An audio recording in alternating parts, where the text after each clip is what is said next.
Welcome to the Pod of Inquiry, pushing the envelope for human understanding and optimization, the podcast for podiatrists. The Pod of Inquiry is designed to empower you with knowledge. What happens from there is up to you. Your host, Dr. Stephen Barrett, has designed this show to take you down some very deep rabbit holes, hopefully bringing you back out again, relatively unscathed, but cerebrally whipped, enabling a better understanding of all things worthy of inquiry. If you have more questions after the show, then that is good. The new discovery today many times was the new discovery 50 years ago, only to be suppressed or plainly ignored. Medicine and surgery can sometimes take a long while to get their paradigm shifted. We hope to have a lot of fun on this show and maybe destroy some ridiculous dogma along the journey. Thanks for joining the show today. Let's start spelunking. My guest this week is Dr. Edward S. Glaser, who studied mechanical engineering at the State University of New York in Sunnybrook. He then received his doctorate in podiatric medicine from the New York College of Podiatric Medicine.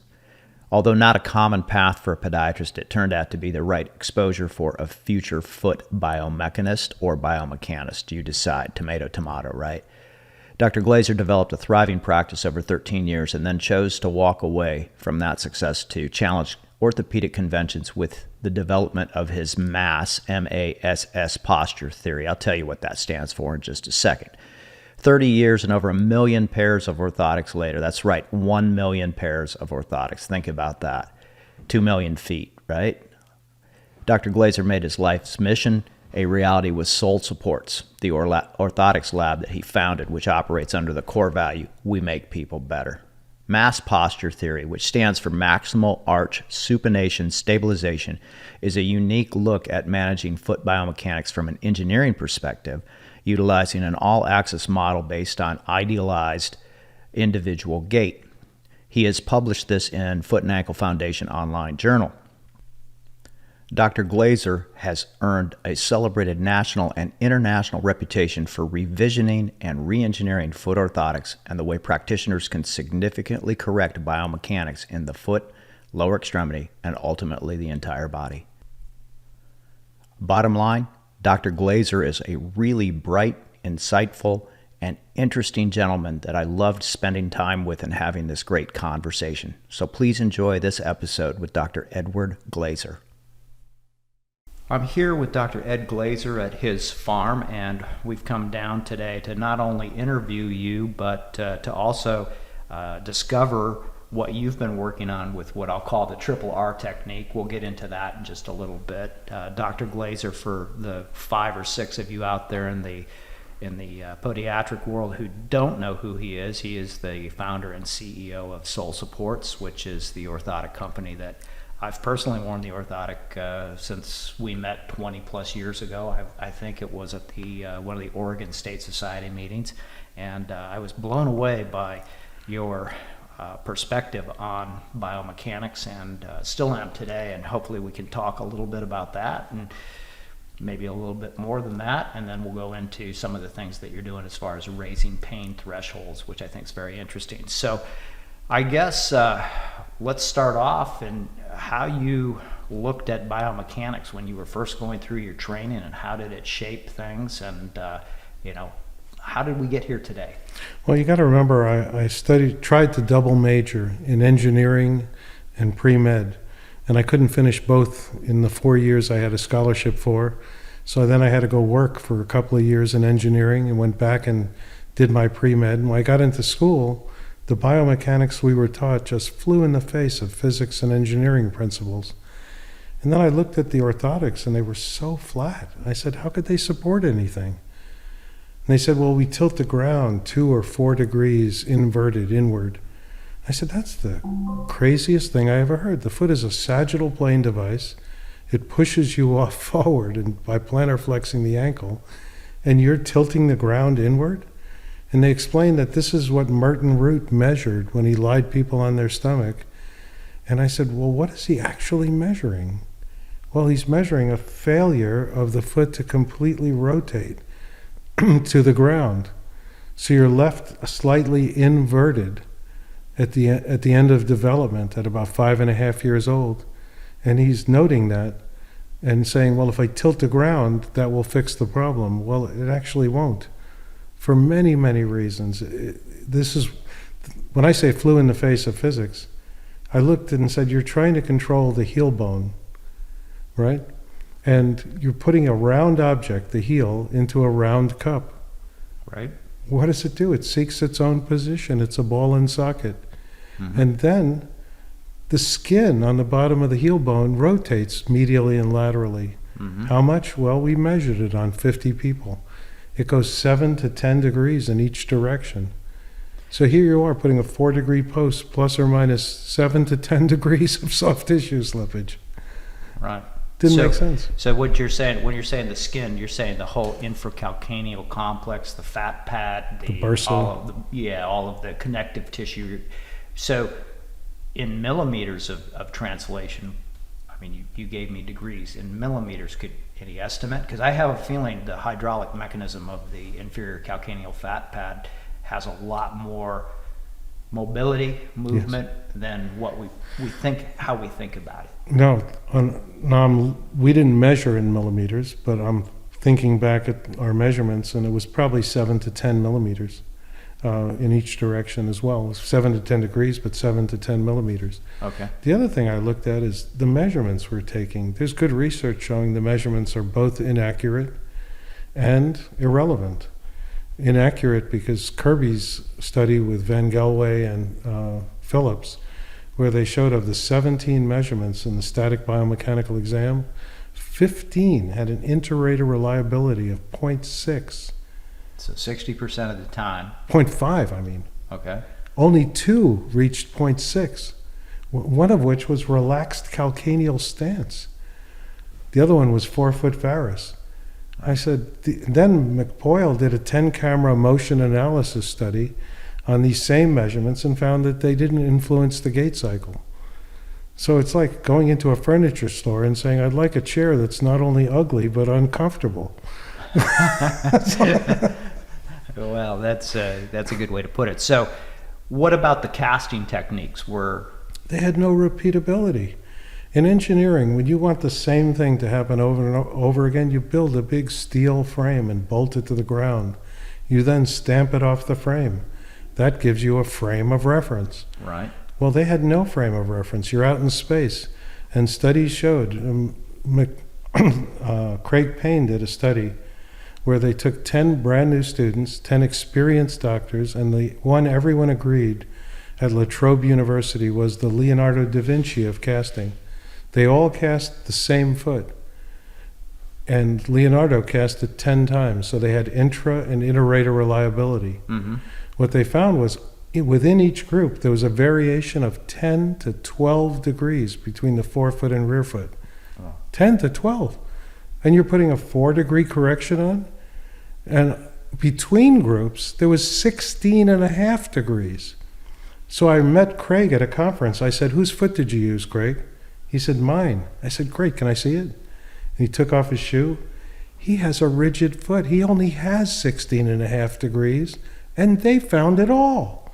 Okay. So by palpation, you could say any position that this guy would call, any position this guy could achieve, you could call neutral position.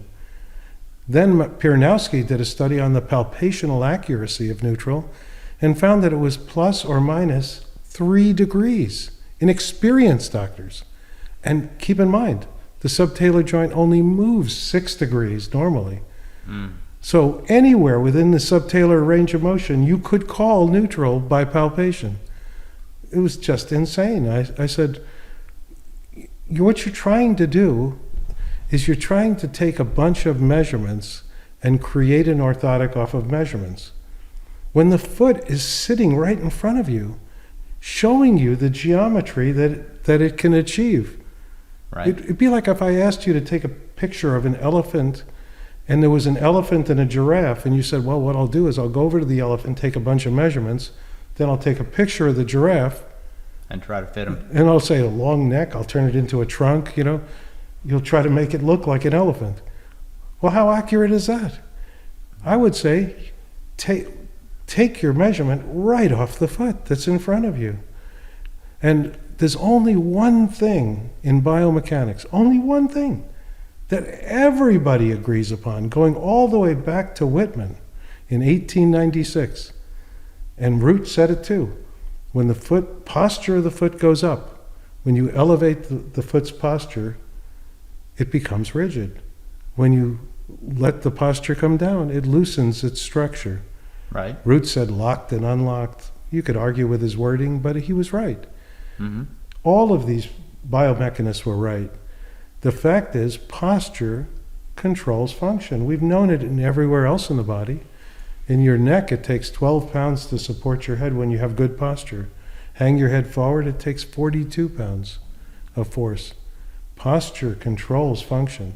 And yet, we were making orthotics that didn't have any effect on posture. My biggest problem was, how did they work when they did? And the answer was simple.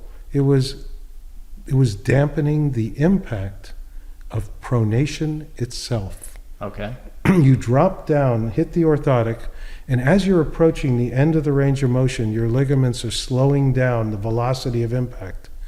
Then you impact, but you impact with your soft tissue, and you compress your own soft tissue. I think McPoyle was right in his tissue stress theory when he says, all symptoms are just when micro-trauma occurs faster than your ability to heal.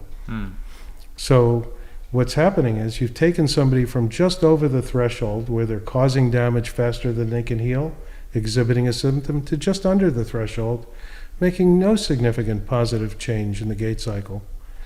But I think the kicker was, I went into practice, I did everything I learned in school, I watched people walk in, and I watched people walk out. And they looked the same. So they didn't look any different with their orthotic device? None. Okay. Not a bit. And I was using the best, most expensive orthotics. I was meticulous with my casting. Right. I thought I was doing everything right. And it's funny, all the gurus of casting, of biomechanics, many of them have been to visit me. Mm-hmm. You know what the price of admission is? They have to cast my feet in plaster.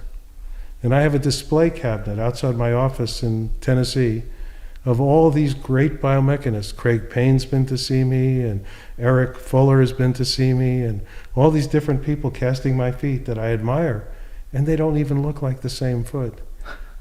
It's that incredible, isn't it? It's so different. And where I really came home to roost was when I had lunch with Bill Orion. Right. I saw that we were going to be sharing the same podium in Hawaii, so I called him up, and I said, Dr. Orion, I'd like you to attend my lecture, and I'd like to have lunch with you. He goes, I'll get back to you. 2 weeks later, I get a call from Sharon, his wife. And by the way, he's a prince, and so she's a princess. They're wonderful people. And she calls me up and says, you have exactly 60 minutes for lunch. He will attend your lecture, and you're paying. There you go. I said, thank you, thank you, thank you. Yeah. He sat front and center at my lecture, at the end of which he stood up, turned to the crowd, and pointed to my screen and said 3 words. He said, this has merit. And he sat down. Well, we had a 2.5-hour lunch. We were both in trouble with our wives. And he brought 2 casting boxes with him to lunch, to your point, to your question. He opened one of them and he said, this is the one you did. And I'm the inventor of the technique. And he said, this is someone you were teaching had done it, doing it for the very first time. I said, so what's your point? He goes, they're identical. Right. And I said, aren't they supposed to be? He goes, that alone is the greatest advancement in biomechanics, because if you're a central fab and you can't trust the cast that came in. I remember the first time I went to Langer, I got a tour, and I looked at and said, how do you make an orthotic out of that one or that one or that one? And they go, oh, let me show you. And they would say they'd fill in the arch anyway. Right, because they couldn't tolerate the postural Well, correction. 2/3 of the way into supination, you're right in the middle of a zone of repetitive high impact. Mm-hmm.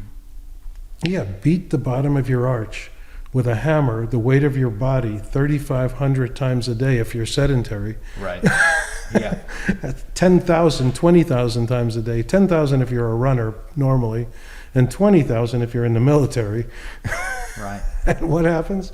Of course you're going to cause pain. So really one of the improvements that you really kind of brought to the whole biomechanics world then is just interreliability of, this prescription is the same from Dr. A to Dr. B, and,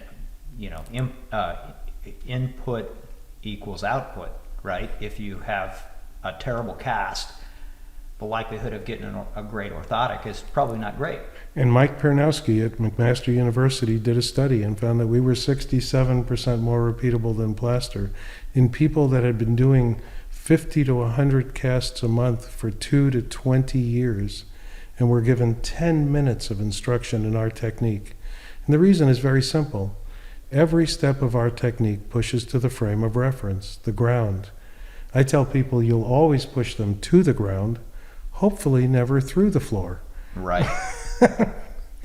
So then after, working out that concept, then tell me about how you were able to go to the next level where you were able to actually get these people into a postural position, which would have been intolerable prior to what you were doing with your plastics. Well, first thing that happened was I decided to go full height in the arch, and it was intolerable. It was so high and so hard that people couldn't stand it. So then I tried to take off some plastic and make it a little more flexible. And I kept taking off little by little until I got to the point where the orthotic felt wonderful.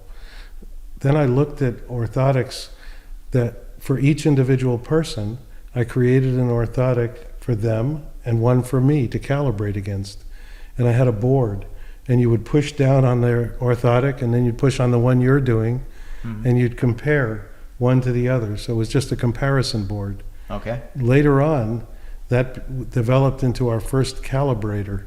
Our first calibrator was invented. I was trying to blow up a bladder over the orthotic and push the orthotic down and put a digital encoder underneath to measure the pressure pushing on the orthotic every 2,000ths of an inch. If you have pressure distance, pressure distance, pressure distance in an Excel file, you have a graph. You have something you could graph. Right. Well, the slope of that graph is the actual resistance to downward force. Okay. So I took the slopes of thousands of orthotics that worked, got rid of the warranties, and then I plotted them on a scatter graph against body weight and against foot flexibility. Okay. Now I was confused. What do I do with the scatter graph? So I called the Vanderbilt University Biomedical Engineering Department. They sent me 5 interns for the summer, and they said, there's a little button on Excel called trend line. Okay. And they just hit that button, and there appeared the line and the formula. Well, Only thing is, I could not even read the formula. It was way above my head mathematically.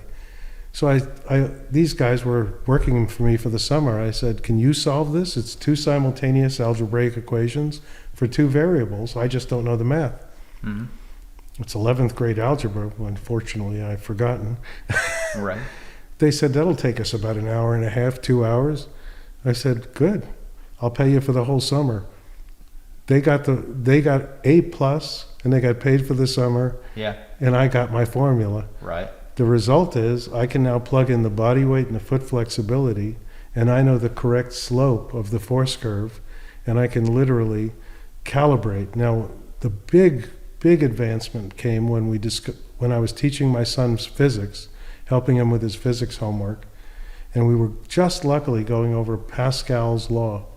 All right. I could not get a calibrator to work until I read Pascal's law, and it says pressure inside an enclosed container is equivalent in all directions.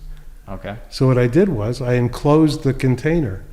And when I enclosed it, all of a sudden, instead of exploding, the device gave me accurate calibration. Okay. We used that for several years, and then we invented one.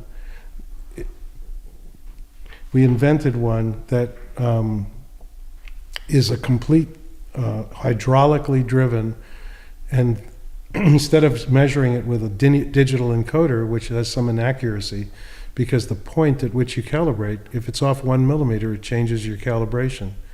We used LabVIEW, National Instruments, and a high-speed camera, and we could see the contrast, shined a green light behind the orthotics.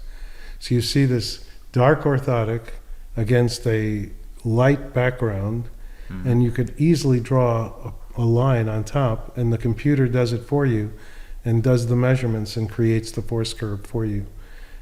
And that allowed us to cut the calibration time to a reasonable time that we can actually put it in production reliably. So now that machine cost us well over $1 million to develop. Wow. But you know what? It's the only way that you can go full height in the arch and Right. not be eaten alive with warranties. Now our problem is this. Our warranties for too rigid or too flexible are only less than 1%, but they're equal in both directions. Okay. So what do we do now? How do we improve now? Right. We have to blame it on the princess and the pea. Yeah, right. Well, there's just some that you're not going to get, I mean, Perfect. right. There's human factor. Yeah. There's perception and that type of thing. So you told me earlier this morning, which I thought was a great story, is that you started actually in your own garage. Yes. And Actually, I started in my garage, and then a patient of mine who was leaving the law profession came to me and said, we could turn this into a business. And I said, I never thought about it. Yeah, go ahead. Right. And I said, you can keep all the profit. And he did for about 3 or 4 years. Then he came to me and said, I either want to move on or we got to expand this thing. So I quit my practice in '96 and joined him. And I lost my biggest customer, me. Right. So we got down to 10 pairs of orthotics a month. I remember the first time we got 5 pairs in a day. We were so excited. We put them in the center of the floor and did the Mexican hat dance around the orthotic boxes. We were so excited. And then we looked at each other and said, can you imagine if we got 5 every day? Wow. And we looked at each other, we laughed. We said, that'll never happen. Yeah. Now we're doing 500 a day. It's fantastic.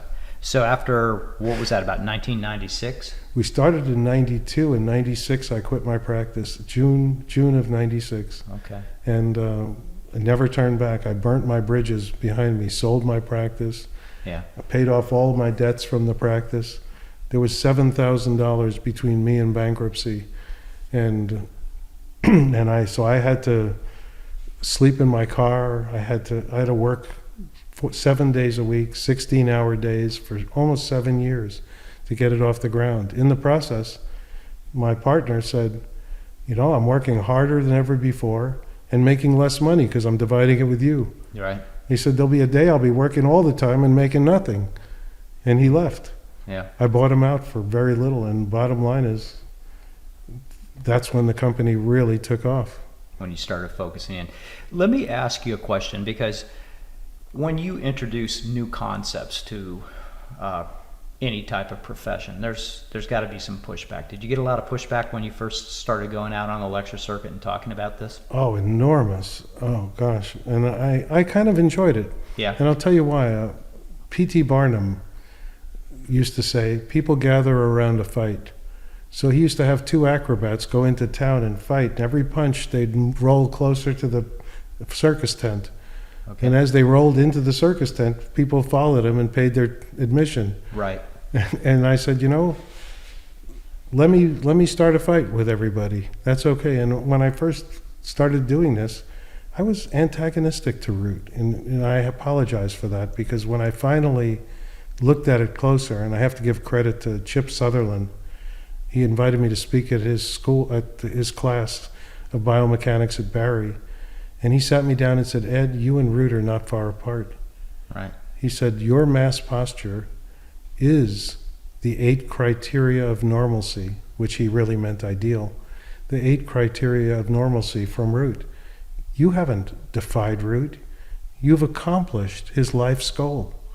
Right. He always wanted the foot in this posture. He just never, he said, then I spoke to Tom Scarlato, Right. another prince of a guy. Tommy and I were very, very good friends. Played a lot of golf. Well, the price of brilliant guy. For you get to play golf with him. For me, he's consulting with me. The price of admission for him was 3 $35 cigars. Yeah. Which he would promptly put away for later and share a cigar with me. Right. And firstly, I can't smoke cigars. But he's so brilliant. And you know what he said to me? You just did what Root was trying to do his whole life. And you know what? He would have done it had the material science been up to snuff. Right. But it was the lack of having a material that had the right modulus of elasticity and Young's modulus. That's where we could not. So he chose Roador. Then I asked Bill Orion, and I said, why did you guys choose Roador? He said, Mert thought orthotics should last for 5 years. Okay. I said, no biomechanical reason? He said, no biomechanical reason. Okay. It was a marketing reason. Before we continue with this great discussion, I just want to take a quick break to acknowledge this week's sponsor. Well, folks, if you are over 40 and you are not using a supplement to augment nitric oxide production, you should really think that. This molecule is absolutely imperative to health, not to mention its cardio protection. If you have any question on nitric oxide, I suggest that you go back and listen to The Pot of Inquiry, Season 1, Episode 3, for my conversation with one of the world's experts, Dr. Nathan Bryan. I never miss a day of nitric oxide supplementation. That's how important I believe it is. Long overdue, there is now a nitric oxide replenishment formula without the fear of oxalates. Approved Medical Solutions does not use beets, spinach, or arginine. Approved Medical Solutions is proud to offer our audience their oxalate-free nitric oxide formula. If you are not a healthcare provider, you can still get started by going to approvedmedicalsolutions.com and use the code SBarrett, all lowercase, at checkout, and you will receive a 10% medical discount savings. For licensed practitioners, go to approvedmedicalsolutions.com and register. They have unique bundles for all of the full-fledged spelunkers of the Pot of Inquiry. Use Pot of Inquiry at checkout after registration, and I'm certain you will be pleased not only for yourself, but all of your patients. Here's a little secret. If you order their testing strips and test every patient for a few clinic days, you will see every one of those patients will be nitric oxide deficient. When they see this result, they will want you to start them up immediately. Now, thanks to Approved Medical Solutions, you can give them the best care without the worry of oxalates. Interesting. So it was really Scarlato. Well, Scarlato a lot of times isn't put into the same arena as Root, Weed, and Orion. They were kind of like the trifecta, but Tommy was doing a lot of work with them, I think. He was the original. Yeah. It was originally Scarlato, Root, and Weed. Okay. And what happened was when Scarlato, remember Root only taught 1 year. Oh, Then he came down with rheumatoid arthritis and couldn't teach. Okay. So Tom stepped up in the teaching position, in Root's position. Well, what happened, he was teaching Root's theory, but the other schools were screaming for Root's theory. Please get us notes, get us something. So what he did was he had 3 of the best note takers take notes in his class, and then he typed them, had them typed up by the kids on a regular manual typewriter. Right. And when you buy the compendium, you're picking up. Yeah, it's a typewriter. I have a compendium signed by Tommy, and me too. And it's like this is like something out of the Gutenberg days, of the first printing press. It was pretty. And Root was so angry that he published in 1971, and Root didn't publish until 77. That he was thrown out of the practice. Consequently, they brought in young Bill Orion, mostly, I think, because he had the financial backing to publish. Okay. And they self-published on their own dime. But truth be known, most of the theories came from facts that were measured not in Root's lab, but in Inman's lab and Elftman's lab. And Scarlato worked in those labs, and with Inman's permission, gave Root the graphs that he uses in his book to describe the motions of every joint in the lower extremity. That was Inman's work that Scarlato asked him, and he was so gracious to share with Root. And then Root brilliantly interpreted those graphs in a way that is so meaningful. Reading Root, I agree with 99% of what he says. I am honored. It's like he built the building and I remodeled the penthouse. Okay. That's Good way to put it. Good way to put it. So Tommy Scarlato comes to you and he says, hey, I need to, how'd it go from there? No, I went to him. Oh, you went to him. Okay. I begged him. With your cigars. With my, well, I Cigars asked in him. hand. He told me what to bring. Yeah. I didn't know for cigars, firstly, but You're right. I figured at $35 it had to be a pretty good cigar back then, and Yeah. sure enough, it was. But bottom line is, we'd sit in his, first time was in his living room, the second time was a beautiful day. We were out on his driveway. You ever been to his house in Los Gatos? No. Really no. beautiful. He's a prince of a guy, and he lost his entire retirement because of the pain pumps. The pain pump, yeah, it was, and then he had severe cognitive issues at the end of his life, and Yeah, it happened at the end, very end. But I didn't. When I spoke to him, he was sharp as a tack, clear as a bell, and he gave me insights into biomechanics that I was wondering. For example, Bill Orion too. But by the way, we had an argument about whether the inversion that you see at heel strike with the soul support is putting you in supination unresisted during the swing phase. So it's Newton's second law. Body at rest body in motion tends to stay in motion unless acted upon by an external force. Well, basically there's no other opposing force. So during swing you can push the arch up, invert the calcaneus, so that you hit the ground with the calcaneus inverted. That alone is an ingenious thing. Why? Because when the anterior facet is level, the calcaneus is inverted. So the momentum coming down the leg hits a perpendicular, a level anterior facet, which neither encourages you to pronate or supinate. Then I looked at reading Root Orion Weed. There's one thing that just blaringly stuck out to me as wrong, which was the locking mechanism of the mid-tarsal joint. right, everybody talks about that. Page 80. Okay. Parallelism between the long axes of the two articulations of the mid-tarsal joint increases total mid-tarsal joint range of motion, and obliquity decreases range of motion. So they're saying, well, Calcaneocuboid and the Right. talonavicular joint Right, have right. axes that go askew to each other, locking the foot, and parallel to each other to unlock, right. So pronation unlocks it, Right. supination locks it. which is a ridiculous concept. You know why? Because the talonavicular is an ovoid ball-end socket having an infinite number of axes. So whatever the axis is at the calcaneocuboid, it will find a parallel at the talonavicular. The idea of axes going askew, I brought that up to Bill Orion. You know what he said? We discovered that 2 weeks after we published. And what we published was in stone, and it's still being taught wrong today in school. All because they didn't have the word processor that they could redo that one paragraph. Well, I Or said to him, whatever. are you mad at me because I disagreed with you on many things? He goes, no, not at all. He goes, we're mad at everybody else. I go, why? He said, we thought our stuff would last for 5 years, and then it would be, people would build on it and do something with it. Right. It became the box outside of which people wouldn't think for the next 50 years. The Holy Grail. No one Yeah. wanted to touch it. Right, when we were in school, no matter what you brought to your clinicians, they said the same sentence, cast them in neutral and make an orthotic. Right. I said, that can't be right for everybody. So I started looking at orthotics and I said, it's posture that controls function. So what machine would I use to influence the posture of the foot? And it became blaringly obvious. It was the spring.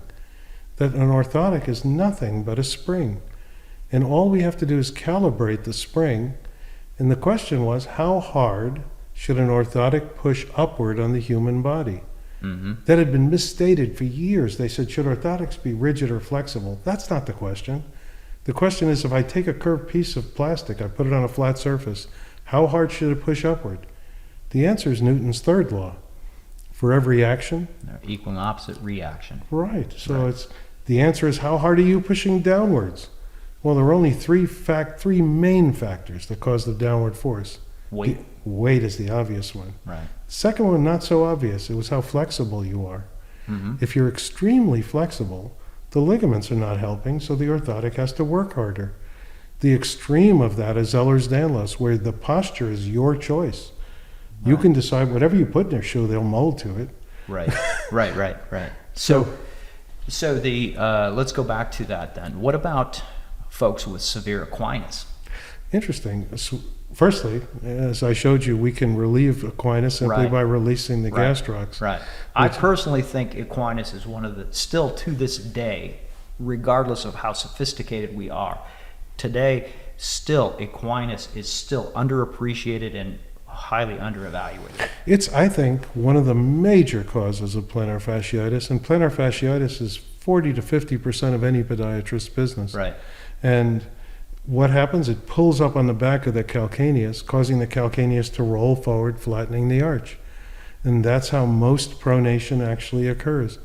So part of every treatment for pronation should be to Address the gastroc. right, and not with a knife, with a release. Right. Because you can get more motion with the release than the knife, and it's longer lasting, and doesn't cause any complications or weakness. Right. It actually makes you stronger.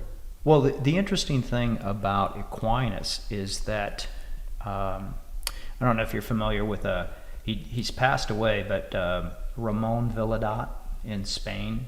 Antonio Villadat was his brother, and Antonio Villadat is considered the godfather of European foot and ankle surgery, along with Baruch in France. But Ramon Villadat had a very interesting study where they went to Mallorca and they unearthed, I think it was 3,000 calcanei. And it was like, I don't remember the exact percentage now, but it was like 50-60% that had true calcaneal posterior enthesopathy. And their thesis was that the human just hadn't had enough time to evolve from a quadruped to a biped. And I thought it was very interesting because, I mean, we see some of these evolutionary deficits still playing into No question. What's going on. Well, think about it. We have no good teeth for battle. We don't have claws. On the food chain, we're food. And we're slow. Yeah. So how do primates survive? Well, there's two reasons why we survived. Well, number one, we could hide in caves and climb trees. And tree limbs are round. The reason we probably have a slightly inverted foot is because we haven't been tree? Yeah, we haven't been out of our tree that long. Okay. The other reason we survived is our ability to throw. If you could throw a rock at a tiger, they will run away no matter what. It worked for David. Yes, a rock. That's around all of the caves. They found little piles of rocks, and those rocks were used for defense. Somebody else wants your cave. Yeah. Great place to hibernate. Somebody else wants your cave. You keep them out with rocks.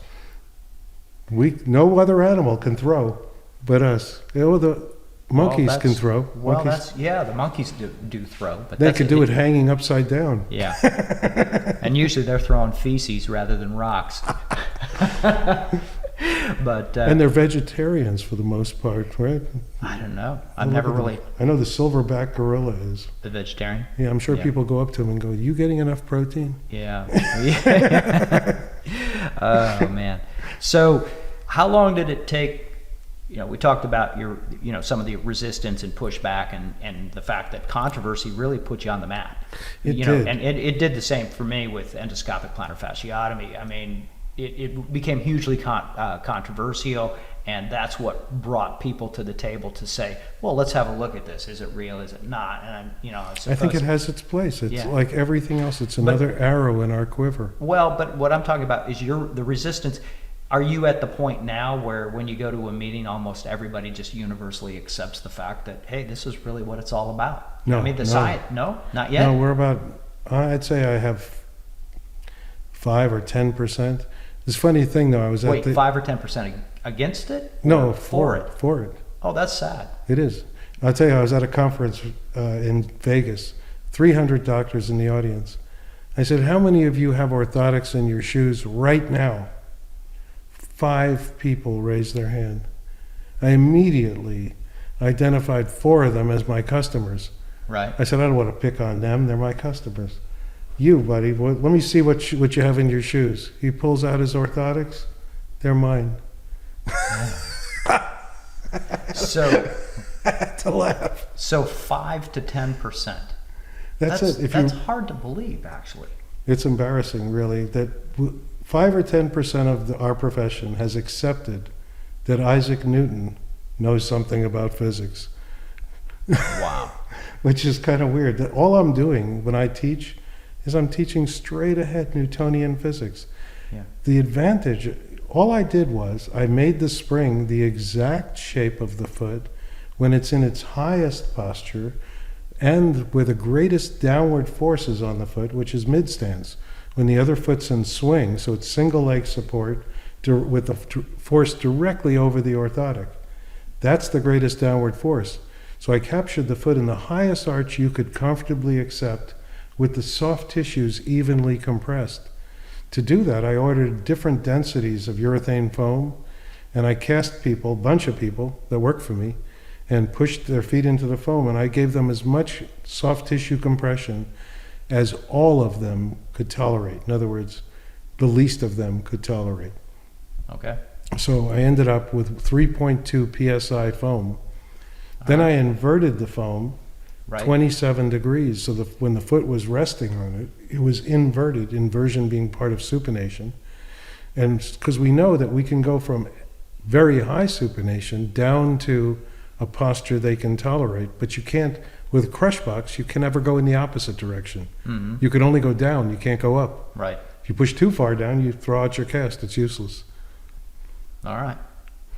That still bothers me that only 5 to 10% are what I would call in the enlightened Because I'm only being taught at the Barry College. The other schools will not teach me. California, because they're the mecca of foot biomechanics, and they don't want anybody else to be the mecca.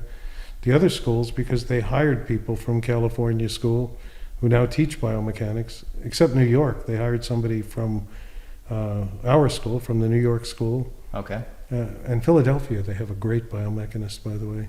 All right. I forget the guy's name, but it's a father and son, and they have a lab also. All right. It's funny how many of the labs have kind of infiltrated the schools. I haven't, except Barrett. Now, are any of the other labs trying to emulate what you've been doing with? With my blessing, yes. Yeah. And I will teach them how to do the math, but they have to do it themselves or find some interns, like I did. Right. Yes, in fact, Kevin Labs makes a mass posture orthotic, but it's uncalibrated. Okay. They haven't developed calibration. And I warned them. I said, look, if you go this high in the arch and you don't calibrate, you're likely to get warranties that will eat your lunch, will eat you alive. And that's true. Right. One of the reasons a lab is a big experiment with a huge N. We do 70, 80,000 pairs of orthotics a year and growing. Right. So we can look at our warranties every month and analyze them and see where we're making our mistakes, and we could fix them. Right. You know, Kevin Kermy said at the last debate, "Are you guys the best at everything?" I said, "Well, if we're not, tell us and we'll try to be." Right. I mean, all I can tell you is we're a research company because I'm interested in research that happens to make orthotics. We could have just as easily be making neck braces or halos, and we'd still be the leader in it because our core value is something we live and breathe, that we make people better. So when you look at it, this is still a little hard for me to understand and accept, because I mean, it was very obvious to me when I saw your talk 20 plus years ago that there was just raw science. Yeah. You know, I mean, it wasn't like you were concocting up some weird formula based on anti-physics or anti-science or anything like that. And yeah, I came from the roots school theory, or whatever you want to call it. Didn't we all? Yeah, and I don't know, you were up there maybe 50 minutes or so, and by the end of that 50 minutes, it's like, I'm in, I get it. Why would I, why is it that it's just... You know why? Because the gateway to learning is to admit you don't know something. That's hard for people to do. Hard for doctors especially to do. Right. And remember, I'm giving them a very hard pill to swallow. They have to accept that what they've been doing for the last 20 or 30 years is wrong, and they can improve it. That's a very difficult thing for people. And maybe I pushed people away with my attitude of adversity, trying to create a fight. But now I'm mellowing out in my old age and realizing that, you know what, I don't have to fight with anybody. Right. Frankly, I'm very satisfied with how big my lab is, and I'd rather service people that are really interested in biomechanics, and people that are the best hospitals in the world use our product. Right. I mean, we're used at the Mayo Clinic, and I don't look at our sales, so I don't know where our orders come from, but for a long time we were used by Hadassah in Israel, Eli London. We have a lot of the top places in the country use us, and the top doctors like Guido Laporta and Doc Dockery. And I mean, these people, I thought they were unapproachable. Right. They are very big names, for sure. Oh, but they are nice people. Like you. I was shaking to meet you. It was like to meet the guy that invented endoscopic surgery.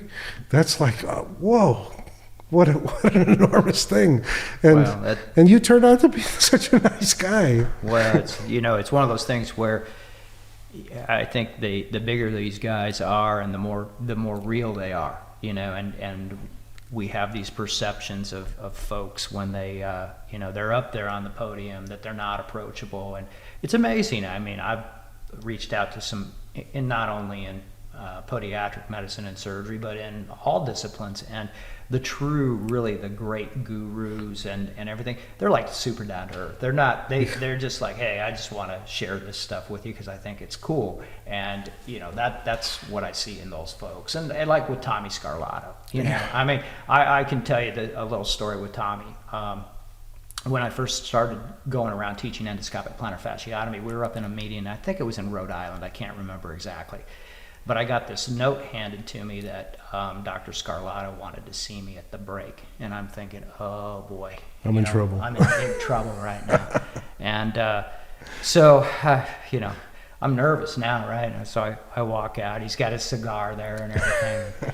He's like, he says to me, Stevie, and nobody calls me Stevie, but Tommy did. And he's like, Stevie, that's the greatest show podiatry's ever had. He goes, I love that. He goes, can I set in on the rest of it? He's like, yeah, and then, but here's this guy I had in my mind as this untouchable, this. He pioneered implants. Yeah, exactly. And you're right, the Scarlato hammer toe implant and the ship. Yeah, the ship. Yeah, that was his. Yeah. But anyhow, long story short, Tommy was one of the most down to earth, great people. Guys, and just a brilliant surgeon, fantastic surgeon. And he wouldn't talk over your head. His message was never, I'm smarter than you. No. His message was, let me explain it to you in a way that you can explain it to anyone. Right. What a He just wanted to share knowledge and everything. And one thing that Tommy did get me into was red wine. And so anyhow, he was on that study proving that red wine actually Framingham study. Yes, yeah, exactly. Caused you to live longer. I remember I took him out to dinner one time and he had red wine. He goes, "That's part of my study. I have to have red wine." Yeah, it's good for your heart. That's what he would say. Yeah, that's right. Exactly. Well, he told me an interesting story. He said that Martin Root was very frightening. He would come at you but he was brilliant.